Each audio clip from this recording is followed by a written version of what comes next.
오늘 말씀은 말라기 2장 10절부터 해서 16절까지 말씀 보겠습니다.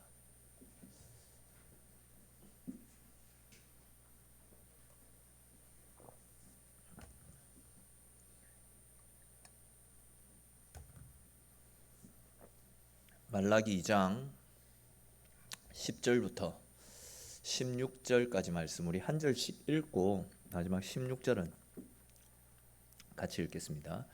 우리는 한 아버지를 가지지 아니하였느냐? 한 하나님께서 지으신 바가 아니냐?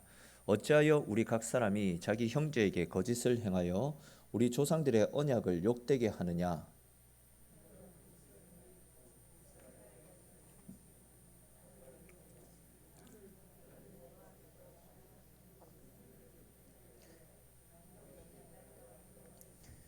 이 일을 행하는 사람에게 속한 자는 깨는 자나 응답하는 자는 물론이요 만군의 여호와께 제사를 드리는 자도 여호와께서 야곱의 장막 가운데에서 끊어 버리시리라.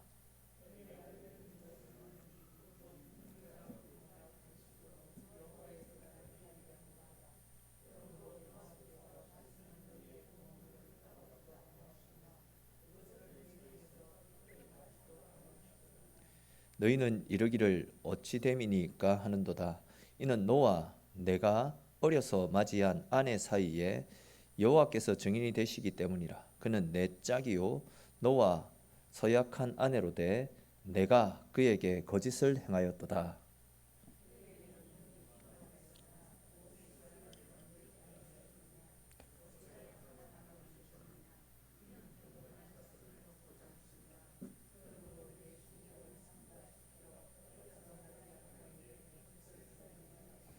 같이 읽겠습니다. 이스라엘의 하나님 여호와가 이르노니 나는 이혼하는 것과 옷으로 학대를 가리는 자를 미워하노라. 만군의 여호와의 말이니라. 그러므로 너희 심령을 삼가 지켜 거짓을 행하지 말지니라. 아멘.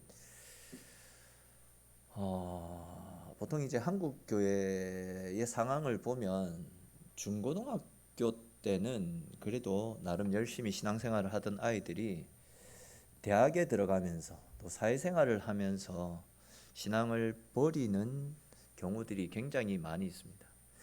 왜 중고등학교 시절에는 그렇게 열심히 하던 친구들이 대학에 가서는 사회에 나가서는 교회를 등지고 하나님을 멀리하는 것일까?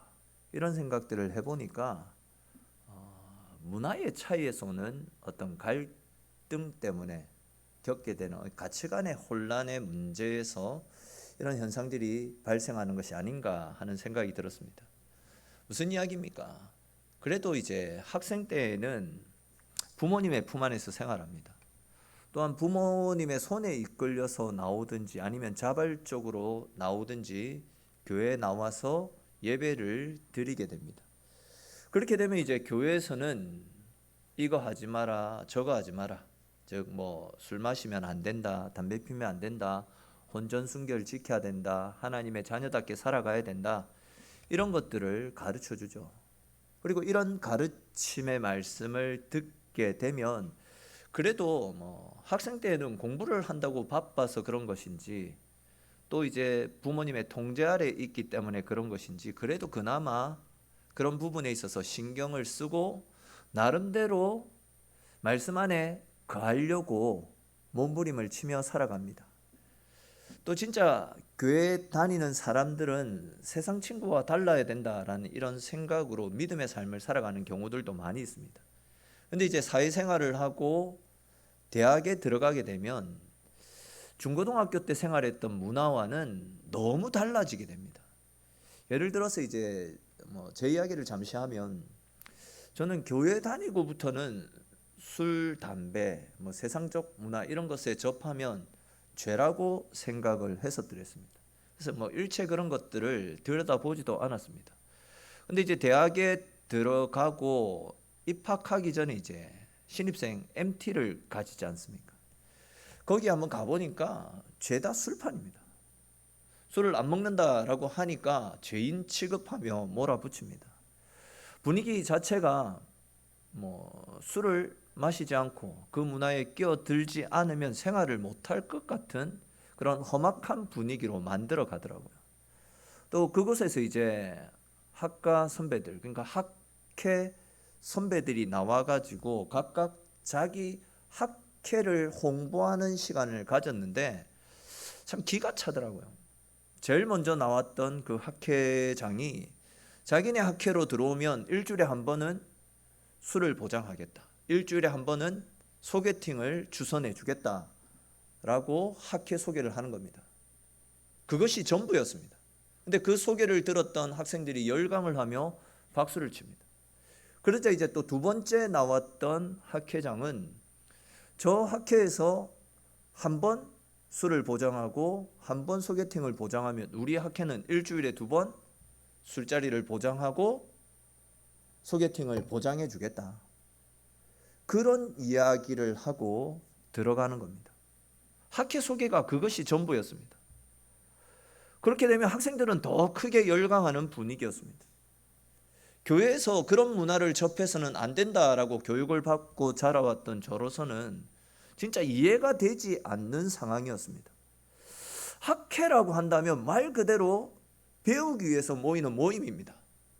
어떻게 공부를 하고 어떻게 내 미래를 준비해야지 보다 밝은 내일을 열어갈 수 있을지, 학생이니까 학생의 신분에 맞는 공부를 하는 방법들을 가르치고 함께 모여서 내일을 준비하는 모임이 되어져야 되는데, 그런 것들은 전혀 이야기도 없고 언급도 없고 전부 뭐 술자리, 소개팅을 주선해 주겠다, 그러니 우리 학회로 들어와라, 학회 소개를 그런 식으로 하고 있으니까 이 진짜 처음부터 가치관의 혼란이 찾아왔던 것이 사실입니다. 거기에 모여있던 사람들 중에서도 뭐 교회 다니는 사람들이 몇 명 있었는데 분위기가 그렇다 보니까 그 분위기에 휩쓸려 가지고 전부 다 뭐 술판입니다. 신앙이고 뭐고 없었습니다. 저 같은 경우에는 이제 고신교회에서 그런 쪽으로 엄격하게 교육을 받고 자라서 그런지 몰라도 또 이제 뭐 목사가 될 정도니까 그쪽으로는 완전히 문을 닫고 제 스스로가 제 스스로를 통제하며 살아가다 보니까 아무튼 그런 MT 분위기가 적응이 안 돼가지고 핑계를 대고 다음날 일찍 집으로 돌아왔던 기억이 있습니다. 하나님의 말씀이 절대적 가치다라고 생각하며 살아왔는데 대학이라는 곳에, 직장이라고 하는 곳에, 즉 사회생활에 발을 디디다 보니까 교회에서 배워왔던 가치관이랑 정면 충돌을 하는 겁니다. 굉장히 혼란스러웠던 것이 사실입니다. 근데 이제 문제는 이것이 비단 뭐 청소년들, 청년들의 문제만이 아니라 오늘날 교회 안에서 신앙생활하고 있는 우리 모두의 문제라고 할 수 있습니다. 즉 실제로 하나님의 말씀, 교회에서 들어오는 하나님의 말씀과 세상 문화들, 또 사람들이 가지고 있는 가치관이 너무 다르잖아요. 너무 충돌을 합니다. 그러다 보니까 혼란을 겪고 또 하나님의 말씀대로 살기를 고집하다 보면 세상 경쟁에서 뒤처지게 되고, 또 세상이 가져다주는 유혹들이 너무 달콤하다 보니까 그 유혹들에 넘어가 가지고 하나님을 떠나는 경우들이 우리의 삶 가운데서 너무 비일비재하게 나타나고 있는 실정입니다. 오늘 말씀에 나타나고 있는 이야기도 결국 이와 관련된 말씀들이 나타나고 있습니다. 즉 지금껏 자기들의 몸에 배어져 있던 하나님의 말씀, 율법의 가치관과 세상적 가치관이 너무나도 다르기 때문에 그것 때문에 혼란을 겪다가 결국 세상이 가져다주는 유혹, 세상에서 누리게 되는 편의와 쾌락, 이런 것들에 마음을 빼앗겨서 결국 몰락하게 되는 이스라엘 백성들의 모습이 나타나고 있습니다. 전에도 말씀을 드렸듯이 유다가 바벨론에 의해서 멸망당하지 않습니까? 그리고 유다를 멸망시켰던 바벨론은 그들의 포로를 자신의 통제 아래 넣기 위해서 포로 융합 정책 같은 것을 펼치고 있었더랬습니다. 즉 여기저기에서 잡아왔던 포로들을 조금씩 한 곳에 모아가지고 섞어 놓음으로써 민족성을 말살시키고 민족들이 하나로 뭉쳐가지고 뭔가를 도모하지 못하도록 포로를 여기저기 다 흩트러 놓고 있었던 것이죠. 그러다 보니까 유다 백성들 역시도 여기저기로 흩어져서 다양한 나라에서 끌려온 다른 사람들과 함께 어울려서 생활하다 보니까 자연스럽게 이방의 문화를 접하게 되는 상황에 놓였습니다. 그들은 지금까지 율법이 전부인 줄 알았습니다. 율법을 떠나서는 아무것도 할 수 없다라는 생각을 가지고 그래도 형식적으로나마 말씀대로 살려고 몸부림치는 신용이라도 하고 살아가고 있었더랬습니다. 그런데 포로로 끌려가서 다른 이방인들과 어울리고 그들이 가지고 있는 문화를 접하게 되면서 율법 외에 다른 세상이 있다라는 것을 알게 되었죠. 다시 말해서 율법에 얽매여 살아가기보다도 더 쉽고 편리하게 살 수 있는 방법들이 너무 많이 있다라는 것을 알게 되었던 겁니다. 하나님의 율법은 어떻습니까? 이거 하지 마라, 저거 하지 마라. 물론 그것이 우리에게 복을 주시고 하나님의 은혜 가운데 거할 수 있는 방법이지만 그 안에서 자유하지 못하게 되면 그 율법들이 우리의 인생을 옭아매고 있는 올무처럼 굉장히 빡빡하게 다가오는 것이 사실입니다. 근데 세상 사람들을 가만히 보니까 자기들이 하지 않고 있는 것들을 너무 많이 즐기고 있는 겁니다. 우리는 술 먹지 말라고 해서 술을 먹지 않는데, 우리는 간음하지 말라고 해서 간음도 하지 않는데, 이방인들은 너무 자유롭게 술을 마시고 술판을 통해 가지고 이 사람 저 사람과 섞여 가지고 문란한 성관계를 가지고 그렇게 막 살아가는데도 보니까 우리보다 더 잘 사는 것 같습니다. 같이 포로 생활을 하고 있습니다. 말씀대로 살아가는 우리도 포로 생활, 저렇게 자유롭게 신나게 살아가고 있는 그들도 포로 생활. 말씀대로 살아가도 다른 것이 없다라는 거죠. 오히려 율법 때문에 이것저것 하지 못한 채 자유를 빼앗기고 있는 자기네들의 모습이 바보 같고 어리석게 보이던 상황이었습니다. 막말로 하나님 없이도 잘 먹고 잘 살 수 있는데 굳이 우리가 하나님께 우리의 인생을 걸 필요가 있겠나, 이런 마음들이 그들 사이에 생겨나게 되었다라는 겁니다. 그러면서 그들은 서서히 율법의 말씀을 그들 가운데서 멀리하고 쾌락을, 세상을 쫓는 방법들을 시도했던 겁니다. 그 중에서도 가장 대표적으로 나타났던 현상들 가운데 하나가 결혼 언약을 파기하는 것이었습니다. 예전에는 모세의 율법에 기록된 것처럼 자기 아내를 버리고 다른 여자와 재혼하는 것을 감히 상상도 할 수 없었습니다. 오직 하나님이 내게 짝지어 주신 그 짝을 내 평생의 반려자로 삼고 그와 더불어 평생을 함께할 것이다 라는 생각이 그들의 가치관이었습니다. 그리고 다른 사람을 만난다라는 거 율법에서 정죄하고 있었기 때문에 그들은 절대적으로 한 사람만을 사랑하며 그 사람과 평생을 살아야 된다, 이런 생각을 가지고 있었던 거죠. 우리 이와 관련해서 느헤미야 13장 27절에 기록된 말씀 한번 읽어봅시다. 느헤미야서 13장 27절 말씀 앞에 화면 보면서 같이 읽겠습니다. 너희가 이방 여인을 아내로 맞아 이 모든 큰 악을 행하여 우리 하나님께 범죄하는 것을 우리가 어찌 용납하겠느냐. 아멘. 자, 무슨 이야기입니까? 느헤미야는 이방인들과 결혼하는 것은 가장 큰 죄악일 뿐만이 아니라 이것은 하나님께 반역하는 행위다 라고 말씀하고 있습니다. 그러니까 이제 구약에서는 하나님은 이방인들과의 결혼을 철저히 금지시키고 있었다라는 그런 이야기죠. 그러나 하나님의 말씀, 즉 율법의 기준이 무너져 버렸던 당시 이스라엘은 이런 말씀을 귀담아 듣지 않았습니다. 이제는 지도자들, 제사장들, 일반 백성들 누구나 할 것 없이 모두가 아무런 양심의 가책도 느끼지 않고 이방 여인들을 데리고 와서 자신들의 아내로 삼고 그들과 더불어 결혼의 삶을 살고 있었다라는 거죠. 그러니까 당시 이스라엘은 하나님의 말씀보다도 세상의 풍조, 내 육체적인 쾌락과 만족을 추구하는 것을 더 절대적인 가치로 여기며 살아갔다라는 겁니다. 근데 이런 유다 백성들을 향해서, 이스라엘 백성들을 향해서 하나님께서는 하나님이 기뻐하시는 올바른 결혼관이 무엇인지를 정확하게 가르쳐 주고 계십니다. 우리 10절에 기록된 말씀 한번 읽어봅시다. 우리 10절에 기록된 말씀 같이 읽겠습니다. 우리는 한 아버지를 가지지 아니하였느냐? 한 하나님께서 지은 바가 아니냐? 어찌하여 우리 각 사람이 자기 형제에게 거짓을 행하여 우리 조상들의 언약을 욕되게 하느냐? 아멘. 자, 여기에 기록된 말씀을 보면 한 아버지라는 표현이 나타납니다. 여기에서 말씀하는 한 아버지는 믿음의 조상 아브라함을 가리킵니다. 즉 이스라엘 사람들은 아브라함의 후손들이다라는 그런 이야기죠. 근데 보십시오. 말씀을 자세히 보시면 계속해서 한 아버지 그리고 한 하나님 이런 표현을 통해서 하나를 강조하고 있지 않습니까?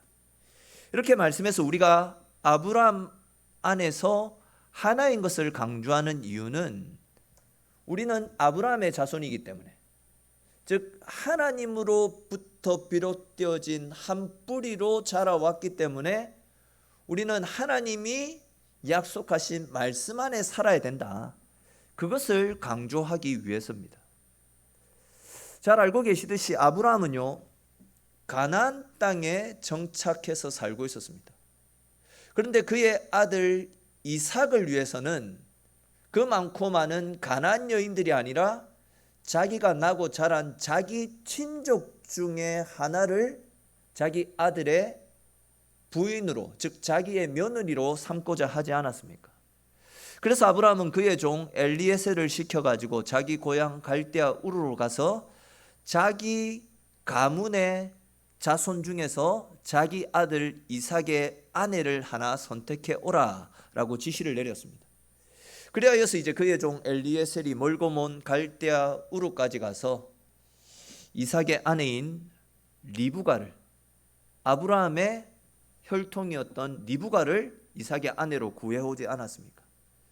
근데 여러분, 왜 지금 아브라함이 그 많고 많은 가나안 여인들이 아니라 자기 친족, 자기 민족 가운데서 하나를 자기 며느리로 삼으려고 했던 것이겠습니까?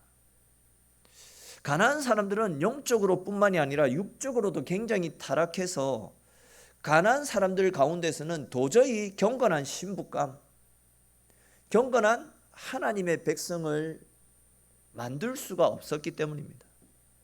그것뿐만이 아닙니다. 가나안 사람들은 굉장히 심각한 우상 숭배자들입니다. 이런 여인들은 시집을 오게 되면 항상 자기들이 믿고 섬기는 바알이라든지 몰렉이라든지 아세라 신상, 즉 우상의 신상들을 가지고 시집을 오고는 했었습니다.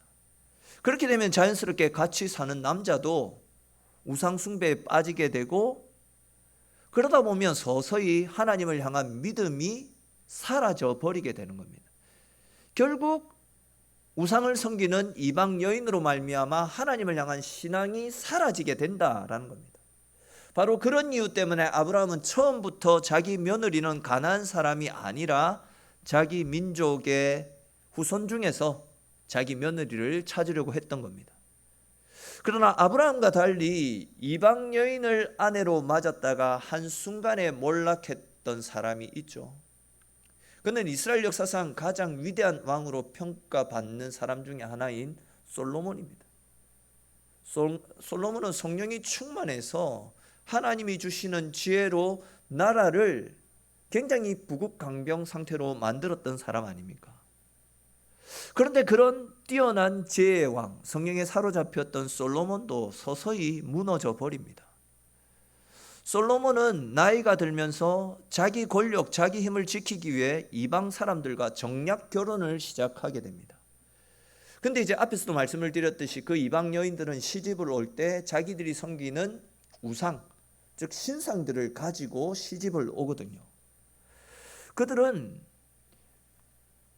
결혼을 오면서, 그러니까 솔로몬과 결혼을 하면서 우상들을 가지고 왔습니다. 처음에는 솔로몬도 그 이방 여인들이 가지고 오는 신상들을 거들떠 보지도 않았고 자기 부인들에게도 그것이 아니라 하나님을 섬길 것을 강조했었더랬습니다. 그러나 이제 시간이 지나면서 그는 점점 이방 여인들의 매력에 빠지게 됩니다. 그리고는 나이가 들고 힘이 약해지면서 이방 여인들의 마음을 얻기 위해서 결국 이방 여인들이 섬기는 그 우상 신상들을 인정하게 되었습니다. 심지어 솔로몬이 그 이방의 신상들을, 즉 이방 여인들이 그 우상을 섬길 수 있도록 산당까지 만들어서 그 길을 열어주었던 사람이 솔로몬입니다. 우리는 솔로몬의 긍정적인 면만 많이 알고 있는데 이방 사람들이 우상을 섬길 수 있도록, 이스라엘 가운데 우상이 자리 잡을 수 있도록 길을 열어주었던 사람이 바로 솔로몬이었습니다. 결국 그것 때문에 솔로몬은 그의 아들 르호보암 때에 통일 이스라엘이 남과 북으로 갈라지게 만드는 발단을 제공하지 않았습니까? 이처럼 종교의 혼합은 우리의 신앙을 약화시키고 우리에게 부어주시는 하나님의 은혜들을 차단시킴으로써 결국 우리의 힘이 약해지게 만드는 밑거름이 되어지는 겁니다. 그리고 결국 하나님의 은혜를 공급받지 못하면 우리는 무너지고 마는 겁니다. 하나님의 진노가, 즉 원래는 하나님의 복으로 살아가야 되는데 그 길들이 차단됨으로써 복이 아니라 진노가 임하게 되었던 겁니다. 그런 이유들 때문에 하나님께서도 절대 이방 여인과는 혼음하지 마라, 그들과 섞이는 삶을 살아서는 안 된다라고 말씀하시는 거죠. 이것은 오늘날도 마찬가지입니다. 신앙생활을 오랫동안 하는 신실한 청년들을 보게 되면 가장 큰 고민거리도 바로 이런 부분입니다. 교회 다니는 청년들이 너무 없다라는 겁니다.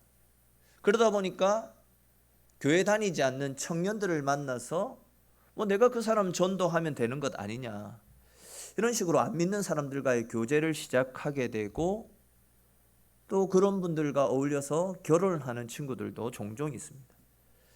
그러나 여러분, 아무리 믿음의 사람들을 만나기가 어렵고 시간이 오래 걸리는 것 같다 할지라도 하나님은 그런 결혼을 우리에게 원하지 않습니다. 그런 경우 거의 대부분 전도도 되지 않고 오히려 믿지 않는 그 사람 때문에 우리의 믿음마저도 잃게 되는 그런 경우들이 종종 발생합니다. 정 그 사람을 놓치지 못하겠다 싶으면 결혼 전에 교회로 전도해야 됩니다. 그래서 세례도 받게 하고 스스로 신앙 고백도 할 수 있도록 양육을 한 다음에 결혼을 해야지, 결혼하고 나서 전도를 하겠다, 이거는 하나님이 기뻐하시지 않는 방법이다라는 거죠.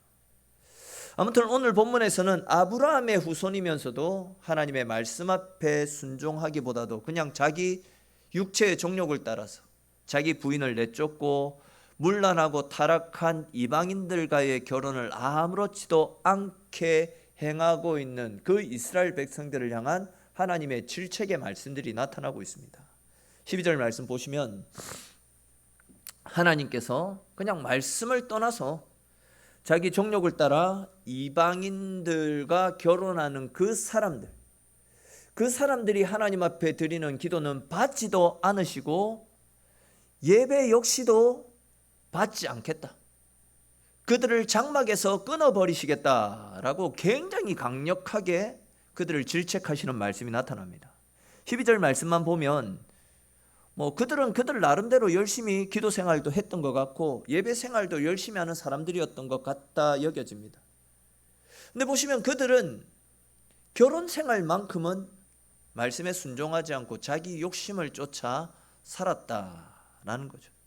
근데 이제 이런 그들을 향해서 하나님은 그들의 기도, 그들의 봉사를 받지 않으실 뿐만이 아니라 그들에게는 그 어떤 복도 허락해 주시지 않겠다, 내 장막에서 그들을 끊어버리시겠다. 무슨 이야기입니까? 그들의 더러운 모습으로 예배 드리는, 하나님 앞에 나오는 그들의 그 모습 때문에 성전이 더럽혀지는 것을 막기 위해서 그들을 장막에서 끊어버리겠다, 그들의 실을 말려버리겠다라는 굉장히 무서운 말씀 아닙니까? 그러면서 이제 13절에서는 이렇게 말씀하시는데 우리 13절 말씀 같이 한번 읽어봅시다. 13절 말씀 같이 읽겠습니다. 너희가 이런 일도 행하나니 곧 눈물과 울음과 탄식으로 여호와의 제단을 가리게 하는도다. 그러므로 여호와께서 다시는 너희의 봉헌물을 돌아보지도 아니하시며 그것을 너희 손에서 기꺼이 받지도 아니하시거늘. 아멘. 자, 이 말씀이 무슨 말씀인지 그냥 간단하게만 설명드리면, 이스라엘의 남자들이 이방 여인들을 부인으로 데리고 와서 그 여인들과 같이 살겠다라고 자기 조강지처들을 거리로 내쫓다 보니까 남편에게 쫓겨난 여인들이 얼마나 슬프겠습니까? 그래서 성전으로 몰려가는 겁니다. 그리고 하나님께 자신의 억울함들을 하소연하는 것이겠죠. 근데 하나님께서는 그 여인들, 남편으로부터 쫓겨나서 하나님 앞에 눈물로 하소연하는 그들의 눈물과 탄식으로 성전이 뒤덮이게 되는데, 하나님은 차마 그 여인들의 눈물을 볼 수가 없다라고 이야기하십니다. 또한 그렇기 때문에 유다 백성들의 기도와 그들이 드리는 제물도 받지 않으시고 그들을 저주하시겠다, 그 말씀을 지금 하고 있는 거죠. 그리고 이어지는 15절 말씀도 한번 보십시오. 보시면 그에게는 영이 충만하였으나 오직 하나를 만들지 아니하셨느냐? 어찌하여 하나만 만드셨느냐? 이는 경건한 자손을 얻고자 하심이라. 그러므로 내 심령을 삼가 지켜 어려서 맞이한 아내에게 거짓을 행하지 말지니라. 이렇게 말씀하고 있습니다. 이 말씀은 무슨 이야기냐면, 하나님께서는 최초로 그 가정이라는 제도를 만드셨을 때에 아담 이외에도 하와 이외에도 다른 여자들도 많이 만드실 수 있었지만 그렇게 하지 않으시고 오직 하와 한 사람만을 창조하셨다라고 말씀하고 있습니다. 근데 이렇게 하나님께서 하와 한 사람만을 창조하셨던 이유가 무엇이라고 이야기합니까? 그것은 하나님이 창조하신 거룩한 한 남자와 한 여자가 연합해서 하나의 가정을 이루는 것이 얼마나 소중한 것인지를 가르쳐 주기 위해서고, 또한 이제 그런 정식적인 가정을 통해서 경건한 후손을 얻기 위해서다라고 이야기합니다. 올바른 부부관계를 통해서 나오게 되는 정상적인 자녀, 경건한 자녀를 얻기 위해서 하와 한 사람만을 창조하셨다라고 이야기하는 거죠. 다들 공감하시겠지만 부모는 자녀의 거울이다, 자녀의 교과서다, 그런 이야기가 있지 않습니까? 자녀들은 부모의 언행을 통해서 학습하고, 가정은 우리 자녀들이 뭔가를 배우는 제1차적인 학습 장과도 같은 곳입니다. 그래서 자녀들은 부모들을 그대로 보고 배우고 부모들의 말과 행동을 그대로 답습하게 됩니다. 또한 부모들에게 문제가 있는 가정에서 자라나는 자녀들 치고 문제없는 자녀들이 거의 드문 현실입니다. 부모가 성적으로 정결하지 않으면 자녀들도 그렇게 될 확률들이 굉장히 높습니다. 일단은 부모들이 불륜을 행하는 모습들을 보고 자란 자녀들은 커서 그거에 대한 심각성을 느끼지 못하고 똑같이 그 일을 행하는 경우들이 굉장히 높고요. 이런 가정에서 자란, 즉 엮이는 가정에서 자란 자녀들 가운데서 동성애자라든지 성적 편애자들이 굉장히 많이 나타나고 있습니다. 예를 들어서 그 아버지가 항상 바람을 피우는 것을 보고 자란 여자 아이들의 경우에는 남자들에 대한 경멸감이라고 할까요? 남자들을 싫어하는 마음들이 생겨나게 됩니다. 그러다 보니까 이제 자연적으로 남자를 멀리하고 대신에 동성에 대한 관심을 가지게 되는 겁니다. 반대로 또 엄마가 바람을 피우고 가정을 돌보지 않는 것을 보고 자란 남자 같은 경우에도 여자에 대한 환상이 깨어지고 여자들을 경멸하면서 자연스럽게 동성애에 대한 관심을 가지게 된다는 거죠. 또 이런 엮이는 가정에서 제대로 된 부모의 사랑을 받지 못하고 자라난 자녀들의 경우에 자기가 부모로부터 받지 못한 사랑을 다른 이성에게서 강제로 빼앗으려고 하는 그런 성향들도 많이 나타나고요.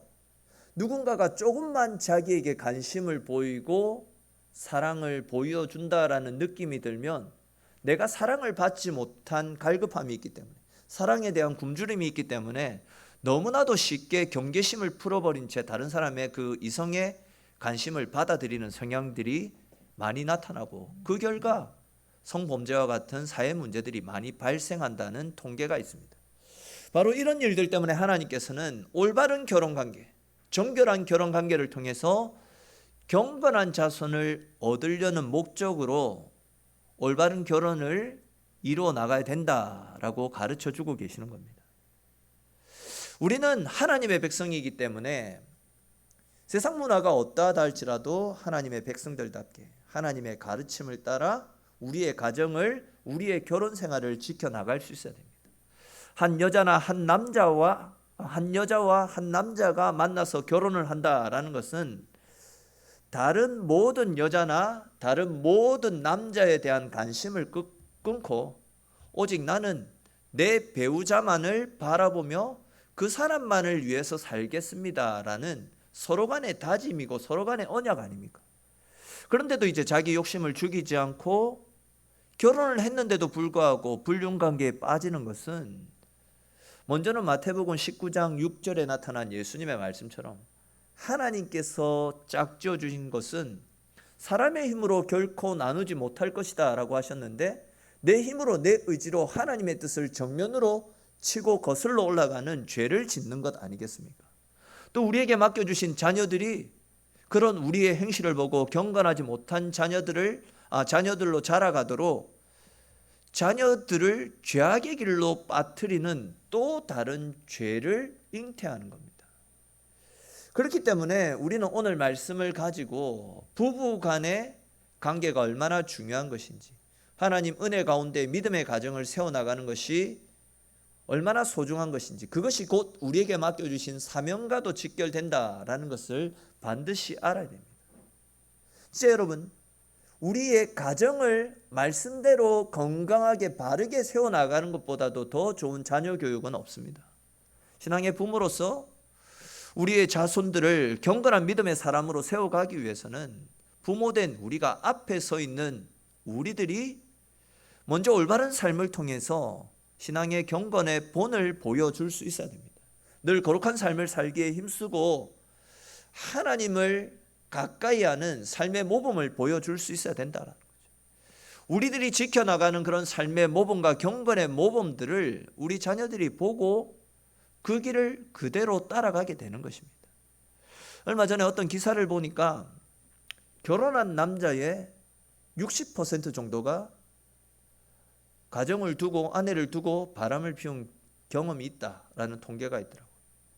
그리고 이제 여자분들도 34% 정도가 가정을 두고 바람을 피운 그런 경험이 있다라는 통계가 있더라고요.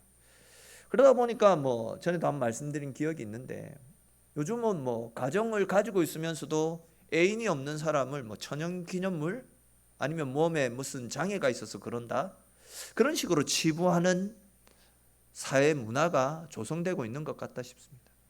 그만큼 가정을 뒤로 한 채 불륜을 행하는 사람들이 너무 많이 있다라는 그런 이야기입니다. 사실 이런 이야기는 우리같이 경건한 사람들의 삶과는 거리가 먼 이야기지만, 세상 사람들은 자기 배우자 한 사람만으로 만족하지 못한 채 짐승마냥 여기 붙었다 저기 붙었다 하는 사람들이 많이 있다라는 거죠. 그러나 서론에서도 말씀을 드렸던 것처럼 우리 그리스도인들은 세상과 구별된 사람들입니다. 세상을 따르는 사람이 아니라 그리스도를 따르는 사람들이 우리 그리스도인들입니다. 그렇기 때문에 우리는 세상의 풍조가 어떠하다 할지라도, 세상이 비록 말씀대로 살아가는 우리들을 비웃고 조롱한다 할지라도, 우리는 세상의 소리에 귀 기울이는 사람들이 아니라 하나님이 약속하신 말씀을 붙잡고 말씀을 따라 살아가는 하나님의 자녀들 아닙니까? 즉 말씀을 우리의 삶의 표대로 삼고, 우리는 말씀의 원리를 따라 하나님이 나에게 짝지어 주신 나의 배우자를 내 생애 최고의 사랑으로 삼고, 미우나 고우나 배우자 그 한 사람만을 사랑하며 그 사람만을 위한 삶을 살 수 있어야 된다는 거죠. 하나님 안에서 서로가 사랑으로 하나됨을 이루어 가야 된다라는 겁니다. 다른 이성에게 눈을 돌려서는 안 되고 마음에 품어서도 안 됩니다. 서로가 서로를 이해하면서 상대를 내 눈에 맞추려고 하는 것이 아니라 그 사람을 배려하면서 내가 상대를 맞춰가는 삶, 나를 죽이고 서로를 위하는 그런 삶을 살아갈 수 있어야 된다라는 거죠. 그러나 그것보다도 더 좋은 것이 있다라고 한다면 믿음 안에서 하나가 되어지는 길입니다. 즉 하나님을 바라보면서 함께 믿음의 삶을 살아가는 것. 즉 하나님 안에서 공통된 목표를 바라보며 하나님과 함께하는 삶을 살아가게 될 때에 우리의 가정은 주의 뜻 가운데 아름답고 건강하게 세워져 가는 것이죠. 제가 결혼 주례를 할 때 한 번씩 드리는 이야기인데 우리 앞에 그림 너무 잘 아는 그림이지만 그림 한번 보시겠습니까? 부부가 저렇게 서로가 가까워지다 보면요 하나님께는 가까이 나아갈 수 없습니다. 우리가 진짜 아름다운 가정을 세워가기를 원한다면 남편과 아내가 하나님을 바라보며 하나님을 향해서 달려나가게 될 때에 부부 사이도 가까워지고 하나님과 하나됨을 이루어서 하나님이 주시는 아름다운 가정, 하늘의 복을 받아 누리는 축복의 가정으로 세워질 수 있게 되는 것입니다. 오늘 본문의 말씀이 우리에게 가르쳐 주는 것이 바로 이런 원리입니다. 세상이 어떠하더라도 하나님의 자녀들답게 하나님 안에서 하나됨을 이루어가라. 우리의 삶의 모범을 통하여서 우리의 믿음의 자손들이 하나님을 제대로 배우고 하나님을 제대로 알아가는 믿음의 가정으로 세워갈 수 있도록 앞에 서 있는 우리들이 하나님을 닮아가는 삶을 살아가라. 이것이 하나님이 말씀을 통해서 우리에게 들려주시는 교훈입니다. 저와 여러분들의 가정이 오늘 주시는 말씀을 따라서 하나님과 가까워지기를 힘쓰심으로 하나님이 우리를 돌봐주시고 지켜주시고 복 내려주시는 그 은혜를 받아 누리며 우리뿐만이 아니라 우리 자손 대대로 하나님의 복을 받아 누리며 주의 은혜 가운데 믿음의 명문 가정으로 날마다 새롭게 세워져가는 저와 여러분들의 가정이 될 수 있기를 주님의 이름으로 축원합니다.